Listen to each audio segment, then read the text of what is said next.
Hello everyone, continuing on my series of not so much talked about records, I decided to go with the Eric Clapton's 1980s albums.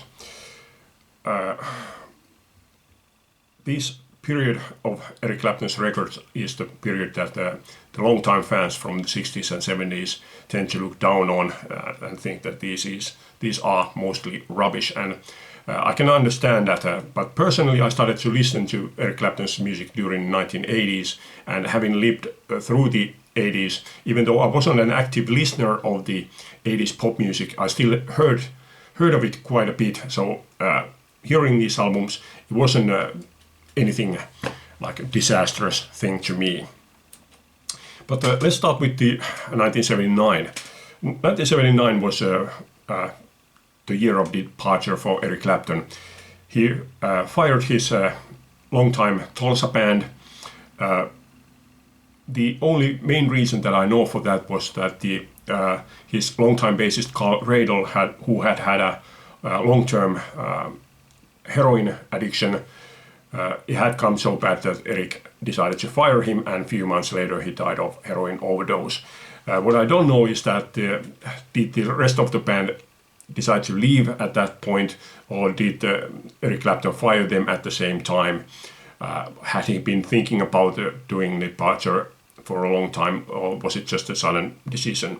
I don't know, but anyway, by 1980 he had a completely new band. There wasn't a new record in 1979, and 1980 came a double live album, Just One Night. And I think that this is just brilliant album. I love this one. There's loads of blues here, great song selections like Tulsa Time, Early in the Morning, Lay Down Sally, Red Life Blues, All Our Pastimes, Double Trouble, Rambling on My Mind, and surprising cover of Dire Straits' Setting Me Up, which is sung by Albert Lee.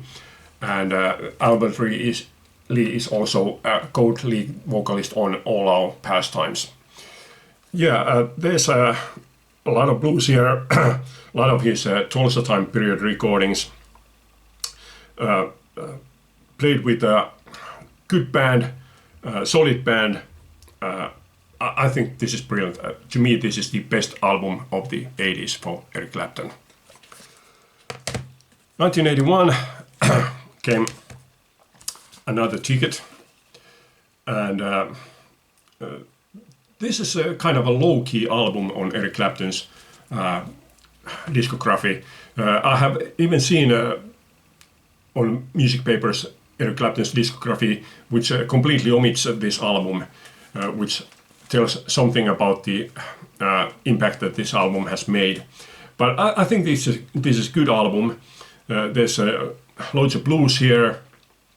I especially like the B-side, Hold Me Lord, Floating Bridge, Catch Me If You Can, and Rita May.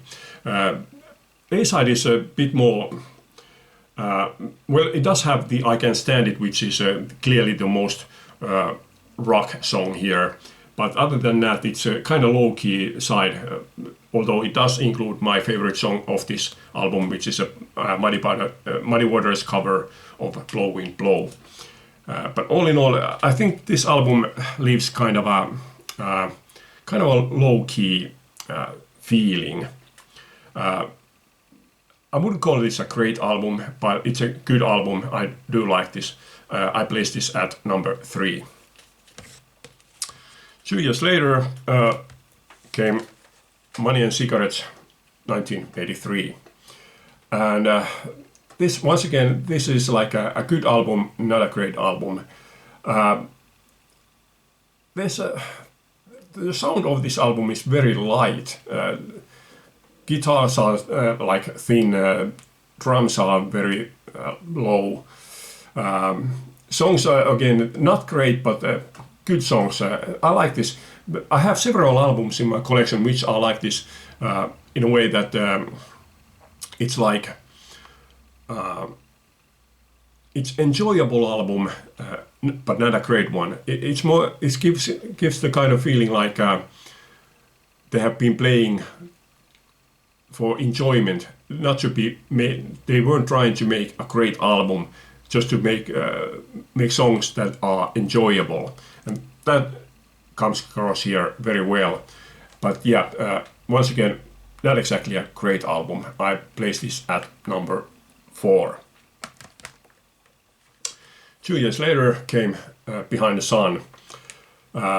This one was produced by Phil Collins during his massive success, and later on people like blame Phil Collins for this one, but I don't blame. I believe Eric Clapton wanted exactly a record like this, and he got exactly what he wanted.